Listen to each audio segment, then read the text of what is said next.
હનુમાન ને વિભીષણ મળ્યા છે, આખી રાત ચર્ચા થઈ છે.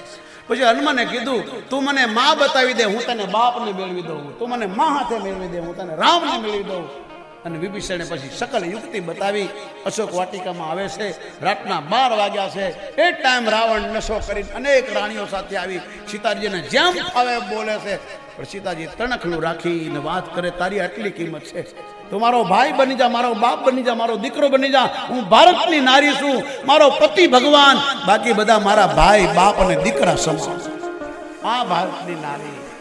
રાવણ ચૂપ થઈ ગયો, ડાપણ કામ ના આવ્યું, જતો રહ્યો. હનુમાનજી માની સામે આવ્યા, જય શ્રી રામ કરી.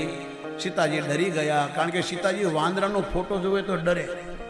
પછી હનુમાનજી બોલ્યા, રામ દૂત મેં માતુ જાનકી, સત્ય શપથ મોહી કરુણા નિધાન કી. ત્યારે સીતાને થયું, આ તો મારા પતિનો ભગત છે, કારણ કે